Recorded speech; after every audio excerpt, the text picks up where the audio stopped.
It's going to be a system that has levers that people can simply just take from you. Edward Snowden, the well-known CIA whistleblower turned international fugitive, has issued what he calls a final warning about Bitcoin privacy as the U.S. intensifies its crackdown on crypto privacy projects. And this is to say, when you look at everything happening, when you look at the desperation for a new control over speech, when you look at the rise of these new disruptive technologies of modernity, such as AI, the way it's evolving, it can be great for us. It can also be very terrible for us. It depends on who is holding the levers of power and how we decentralize them. In a tweet, Snowden stated, "I've been warning Bitcoin developers for 10 years that privacy needs to be provided for at the protocol level," adding, "This is the final warning. The clock is ticking." His comments came in response to a post by Wasabi Wallet, a crypto privacy project, which announced that it would suspend its services for U.S. users. Wasabi Wallet is one of several crypto projects recently restricting privacy services. Just a day earlier, crypto hardware wallet maker Trezor revealed that it would shut down its anonymizing CoinJoin feature, which operates on the same CoinJoin coordinator as Wasabi Wallet. Trezor's CoinJoin will be discontinued by June 1st, 2024. Wasabi Wallet's decision follows the recent arrest of the founders of Samourai Wallet, a Bitcoin mixer. The U.S. Attorney's Office for the Southern District of New York charged Keon Rodriguez and William Lonergan Hill with conspiracy to commit money laundering and conspiracy to operate an unlicensed money-transmitting business. The authorities accused Samourai Wallet of executing over $2 billion in unlawful transactions, including more than $100 million linked to illegal dark web markets. This move is part of a broader legal strategy. Department of Justice prosecutors in cases like Samourai Wallet and Tornado Cash have adopted a broader interpretation of money transmission laws, one that includes wallet developers who do not directly control user assets. The crypto community has criticized these actions as part of a growing U.S. crackdown on privacy in the crypto space. That you can imagine. And it's happening again and again and again and again. People are seeing it like gambling, okay. Maybe it's like a lottery, okay. But think about the systemic effect that this is having. If it's not cordoned off, if it's not sort of the toxic waste, everyone recognizes it for what it is. And a lot of people don't, I think. People are wising up as a community more broadly. But there's more participants, right? There's a new sucker born every day, as they say. And we shouldn't be that way. We shouldn't be exploiting suckers. We should be building a new world because we're already there. And with the old system, right? When the government robs you, at least you can look at the road. Oh, maybe I helped build that. If this community is instead just merely buying some, useless jackass and even more useless expensive watch, which system is better? We need to be able to answer that as we occupy a more prominent place in the world. We have to do better if we want to live better. So with that, I just say, look, we need to focus on not being a part of the problem. We have an extraordinary opportunity here. We have changed the world in so many ways, and the world is coming around to listen. They are beginning to buy in. They are beginning to participate. They see the value, and we don't even have to argue it anymore. We have a responsibility to be good stewards of the moment in history that has been created by us, for us, and that we will pass to others. And this is to say, when you look at everything happening, when you look at the desperation for a new control over speech, when you look at the rise of these new disruptive technologies of modernity, such as AI, the way it's evolving, it can be great for us. It can also be very terrible for us. It depends on who is holding the levers of power and how we decentralize them. Peter Van Valkenburg, research director at crypto advocacy group Coin Center, voiced concern in a blog post, writing, "It is hard to know at this point if this is a deliberate attempt to abruptly change long-established policy through criminal enforcement, or if this is a significant disconnect between the Department of Justice and FinCEN." He called the DOJ's actions a disaster for the rule of law, due process rights for the accused, and our fundamental freedoms of speech and privacy. Coin Center and others argue that the DOJ's stance overreaches and contradicts existing FinCEN guidance.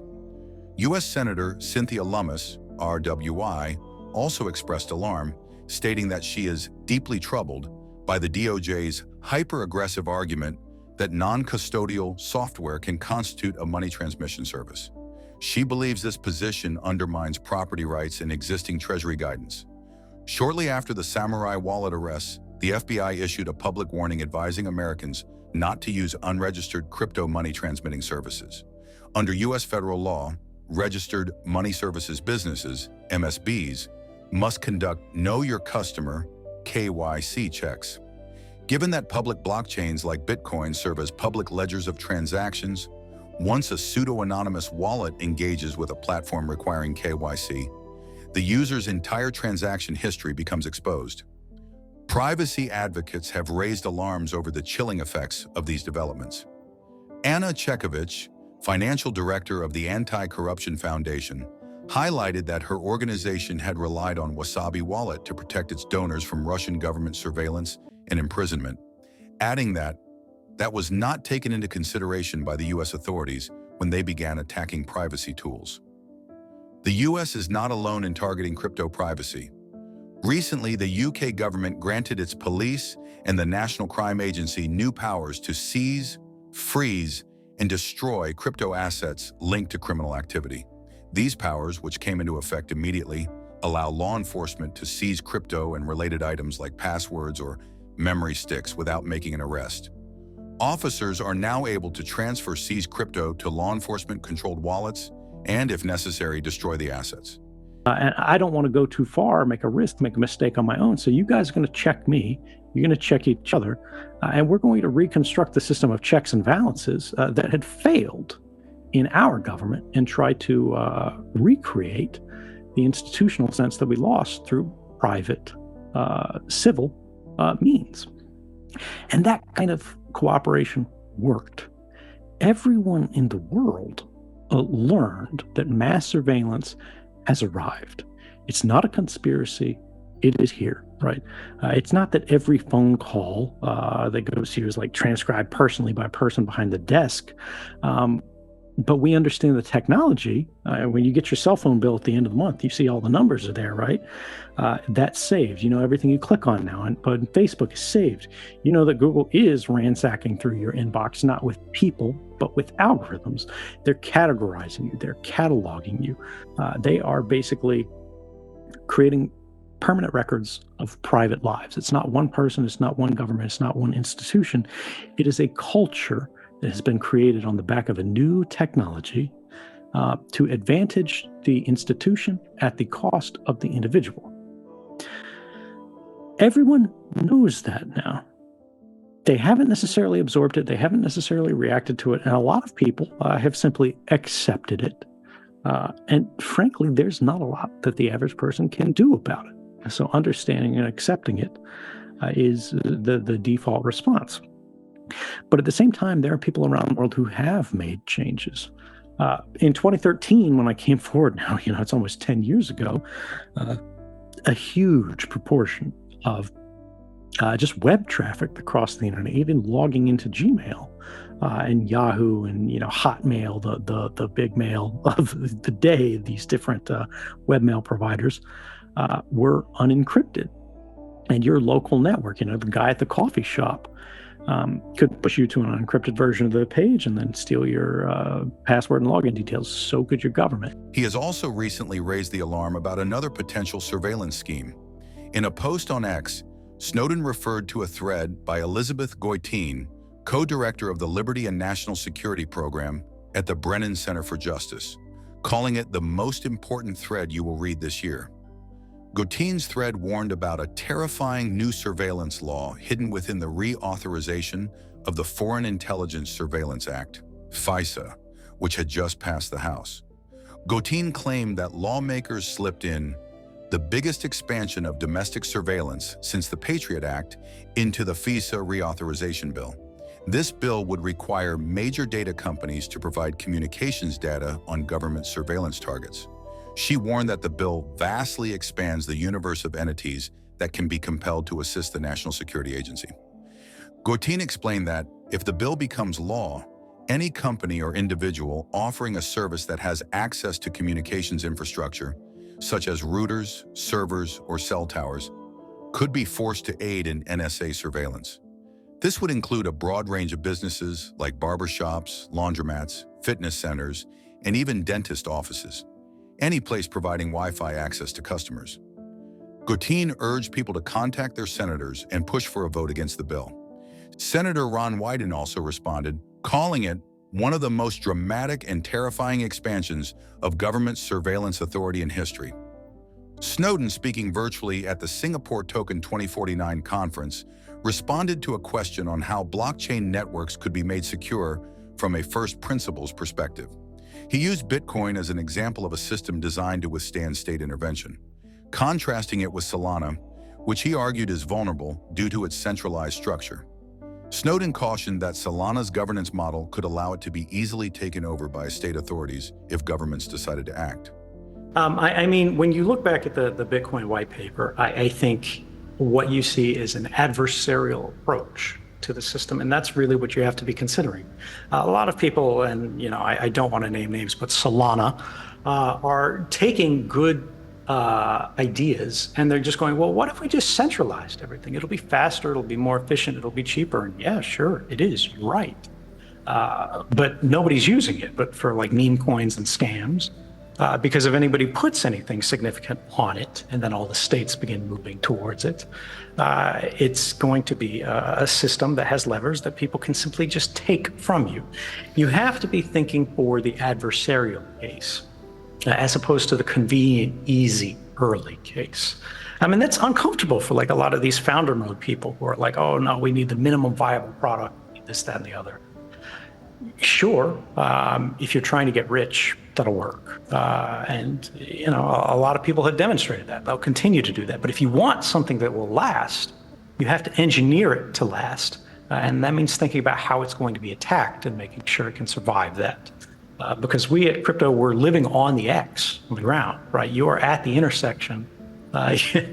You are where the bombs are going to drop. Let's make sure that we have roofs that can survive them. Centralization concerns within Solana have been a hot topic for a while. Recently, a Cardano supporter known as Stake with Pride highlighted that over 73% of Solana validators comply with Know Your Customer, KYC, and anti-money laundering, AML, requirements, raising questions about the level of decentralization in Solana's network. Furthermore, Solana's foundation subsidizes validators who follow certain rules, drawing comparisons between Solana's structure and traditional banking systems, further fueling worries about centralization. However, Solana supporters have pushed back. Mert Mumtaz, co-founder of Helios Labs and a vocal defender of Solana, responded to Snowden's comments, challenging the claims of centralization. Mumtaz argued that Snowden had not provided specific data to back up his claim that Solana is centralized. He emphasized that Solana's thousands of nodes distributed across various jurisdictions make it resistant to centralized control. He also pointed out that Solana's decentralization is improving, with new developments such as the Franken Dancer client now live on the mainnet, reducing any single point of failure. But the thing is, the most potent attack may not be coming at you via crypto. Edward Snowden thinks the next avenue of attack is AI. He once issued a stern warning to his followers about OpenAI, advising people not to trust the company's products after a controversial move by its leadership. Taking to his X account, Snowden expressed his concerns about the company following its appointment of retired U.S. Army General Paul Nakasone to the board of directors. Nakasone, who served as the head of the NSA, where Snowden famously worked before his whistleblowing, led the agency from 2018 to 2023. His appointment has raised eyebrows due to his previous role overseeing some of the most extensive surveillance operations in the U.S. They know your computer is connecting to this site at this time. They know your phone with your identifiers is connected to this cellular tower at this time, and then you get in the car and it's connected to that one, to that one, to that one, to that one. You get them all, you're there. Bluetooth sensors in the store go, you're in this store in front of this rack for this amount of time. And it is getting worse, right? But before, it was a very uneven playing field. Academics understood it, experts understood it, that this was technically possible, and there was a lot of suspicion, there was a lot of smoke, there were good grounds for understanding that it was occurring. But the suspicion that something is happening and the fact that something is happening are two very different things, right? And this is all that matters in democracy, because if we can't agree on what is happening, how can we respond to it? Well, now we know. The fact is there, and people who do have the ability to influence it are changing things. I mean, all of you in this room, what were you doing 10 years ago? Some of you were doing the same thing, but now you approach the problems in a different way because you understand the network is hostile. We structure our protocols differently. That's enough. That doesn't answer things right. But the thing that gives me hope is this idea that we have made it through worse. We're heading back into one of these dark periods of history, right? Snowden's critique was triggered by a post from Mario Nawfal, which highlighted Nakasone's appointment. Snowden sarcastically remarked that Nakasone would help improve AI's role in cybersecurity by detecting and responding to threats quickly. He was not convinced this was a benign development and instead viewed it as a step in a more troubling direction for OpenAI. Citing this move, Snowden accused OpenAI of having gone full mask off and warned his followers to never trust OpenAI or its products, a direct hit at the likes of ChatGPT and other AI offerings from the company. His concerns seemed to stem from a deeper suspicion of the underlying intentions. Snowden suggested that the real reason for appointing a former NSA head to the board was a willful, calculated betrayal of the rights of every person on Earth. He warned that the decision should be a red flag for anyone paying attention, signaling potential privacy violations on a massive scale. Elon Musk, the tech mogul and founder of the XAI startup, joined the fray with his trademark sarcasm. Musk has been vocal in his opposition to Sam Altman and the direction OpenAI has taken, which he perceives as too woke. After the news of Nakasone's appointment broke, Musk quipped, "Can't wait for OpenAI to have access to my phone." He also voiced strong opposition to an alleged OpenAI collaboration with Apple to integrate ChatGPT into Apple devices, threatening to ban Apple products from his companies if such integration happened. Musk's concerns centered around potential data collection practices by OpenAI, fearing that user data would be copied and stored on its servers without consent. Meanwhile, OpenAI's latest update to its ChatGPT assistant has sparked another conversation, this time for a different reason: its voice. Fans noted that the voice of the AI assistant eerily resembled Scarlett Johansson's portrayal of an AI in the 2013 film Her, where her character becomes the love interest of the protagonist. Johansson recently addressed the issue, confirming that OpenAI had approached her for a partnership prior to launching the feature, which she declined. Despite her refusal, the resemblance to her character in Her has fueled speculation and internet jokes, especially after OpenAI's CEO Sam Altman added fuel to the fire by posting a cryptic Her on X. Snowden's commentary on OpenAI also ties into his broader views about the tech landscape and its trajectory. He has frequently warned about how large-scale adoption of new technologies has led to the erosion of the original spirit of the internet. He lamented the loss of the open web, saying that big tech companies now act as gatekeepers and exploit people's lack of understanding. His criticism extended to the crypto world, comparing centralized platforms like Coinbase to lawnmower salesmen, arguing that they haven't really advanced societal interests. Instead, they've made compliance with surveillance easier, a dynamic he finds both toxic and embarrassing. As that, and to you, those of you in the room who are, work for Coinbase, it's really nothing personal. You're just an example of the sort of overly compliant, overly indulgent